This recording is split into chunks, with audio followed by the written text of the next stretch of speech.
और खबरों के विश्लेषण करने के लिए हमारे साथ जुड़ रहे हैं होविंड्स के founder Pradeep Mishra sir. Sir, आपका बहुत बहुत स्वागत है आज के शो में। शुक्रिया शुक्रिया अभिषेक जी। चलिए शो शुरू करते हैं। उससे पहले देख लेते हैं कि ऑन द शो में आज कौन कौन सी खबरें शामिल हैं। देश में बढ़ी बड़े ऑफिस स्पेस की मांग। जी हां, ऑफिस स्पेस को लेकर रिपोर्ट आई है। क्या कुछ कहती है वो रिपोर्ट इस खबर में, चलिए पढ़ते हैं अपनी अगली खबर की ओर। नाइट फ्रैंक की रिपोर्ट के मुताबिक भारत के कमर्शियल रियल एस्टेट बाजार में बड़े ऑफिस स्पेस की मांग तेजी से बढ़ रही है। 2026 की पहली तिमाही में 1 लाख वर्ग फुट से बड़े ऑफिस सौदों का हिस्सा कुल लीजिंग का करीब 65% रहा है। कंपनियां अब छोटे ऑफिस की बजाय बड़े और आधुनिक कैंपस पसंद कर रही हैं। बेंगलुरु इस मामले में सबसे आगे रहा है, जबकि हैदराबाद और मुंबई में भी बड़ी तेजी देखी गई है।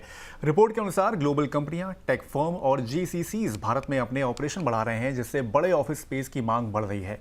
विशेषज्ञों का कहना है कि यह ट्रेंड भारत की मजबूत अर्थव्यवस्था और बिजनेस ग्रोथ पर कंपनियों के भरोसे को दिखाती है। सर, इस रिपोर्ट को कैसे देख रहे हैं? किस बात का ये संकेत दे रहा है ओवरऑल अगर देखा जाए तो? देखिए अभिषेक, नाइट फ्रैंक की रिपोर्ट तो एक बहुत स्ट्रांग सिग्नल दे रही है और इंडिया का कमर्शियल रियल एस्टेट सिर्फ रिकवरी नहीं हुआ है बल्कि नए ग्रोथ फेज में भी एंटर हो चुका है। क्वार्टर वन 2026 में 1 लाख स्क्वायर फीट से बड़े ऑफिस डील्स ने टोटल लीजिंग का 65% हिस्सा कवर किया है, यानी 19.5 मिलियन स्क्वायर फीट के डील्स हुए हैं, जो पिछले साल से 3% ज्यादा है। ये सिर्फ नंबर्स नहीं है बल्कि मैं कहूंगा ये कॉन्फिडेंस का इंडिकेटर है। कंपनियां बड़े और लॉन्ग टर्म कमिटमेंट्स कर रही है। बेंगलुरु की बात करें तो इस सेगमेंट में सबसे आगे चल रहा है, लेकिन हैदराबाद और मुंबई ने भी इसमें 69% और 81% की ग्रोथ दर्ज की है। तो ये ब्रॉड बेस एक्सपेंशन है, सिर्फ एक शहर की कहानी नहीं है बल्कि ओवरऑल इंडिया के अंदर ये एक्सपेंशन देखने को मिल रहा है। और जीसीसी यानी global capability centres, tech firms और मल्टीनेशनल कॉर्पोरेशंस तीनों इंडिया में अपने ऑपरेशंस एक्सपैंड कर रहे हैं और यही इस डिमांड का इंजन है। इसका इसका सबसे बड़ा सिग्नल ये है, इंडिया को ग्लोबल कंपनीज अब सिर्फ आउटसोर्सिंग हब नहीं मान रही है बल्कि स्ट्रेटेजिक बिजनेस डेस्टिनेशन भी मान रही है। जब कंपनीज 1 लाख स्क्वायर फीट से बड़े कैंपसेस लीज पे लेती है तो वो शॉर्ट टर्म की सोच के नहीं लेती है बल्कि उसको लगता है कि यहाँ अब मुझे टिकना है और आगे बिजनेस करना है। तो ये इंडिया की इकोनॉमी की मजबूती और बिजनेस इकोसिस्टम की मैच्योरिटी का एक अपने आप में प्रूफ नजर आता है। सर, ऑफिस स्पेस को लेकर इंडिकेशन अच्छे हैं। बताया जा रहा है कि काफ़ी अच्छा फ्यूचर भी इसमें देखने को मिल रहा है, जैसे कि जेसीसीज भी आ रही हैं, ग्लोबल कंपनीज भी यहाँ पर आ रही हैं, ऑफिस स्पेस को यहाँ पर ऑक्यूपाई कर रही हैं। लेकिन हाल में सर पीएम मोदी का बयान आया था वर्क फ्रॉम होम करने की, उन्होंने अपील भी यहाँ पर की है। क्या लग रहा है कि इस अपील के बाद आगे जो ऑफिस स्पेस है, जो रेंटल ईल्ड वहाँ पर होती है, वहाँ पर कुछ फर्क पड़ सकता है, कुछ उसमें इम्पैक्ट देखने को मिल सकता है?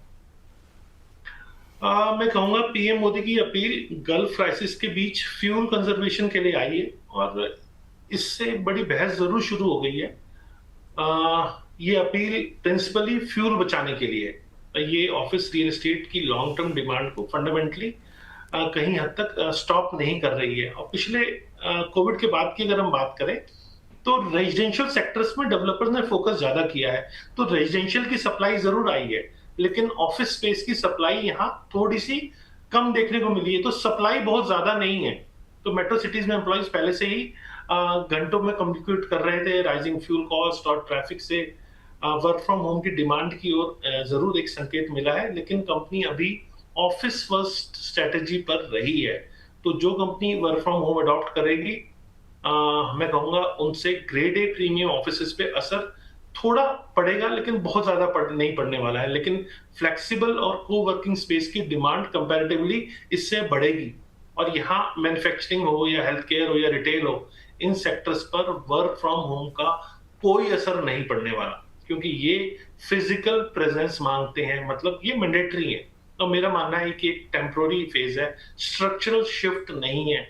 लार्ज ऑफिस डिमांड का जो मोमेंटम है वो जीसीसी और टेक एक्सपेंशन से ड्रिवन है और वो किसी एक अपील से नहीं रुकने वाला। और हाँ, एक पॉजिटिव साइड इफेक्ट जरूर होगा, जो बिगर होम्स या work from home space prefer करेंगे, जिससे रेजिडेंशियल रियल एस्टेट को भी बूस्ट मिलेगा। कोविड के बाद भी देखने को मिला था, वर्क फ्रॉम होम कल्चर जैसे ही आया तो उससे रेजिडेंशियल सेक्टर में एक अच्छा खासा बूस्ट मिला। तो एक तो कमर्शियल की सप्लाई उतनी ज्यादा अभी नहीं आई है, डेवलपर का फोकस रेजिडेंशियल पे रहा है और इससे रेजिडेंशियल को बूस्ट मिल सकता है और कमर्शियल में भी बहुत ज्यादा मुझे कोई डेंट आता इसमें नजर नहीं आ रहा है।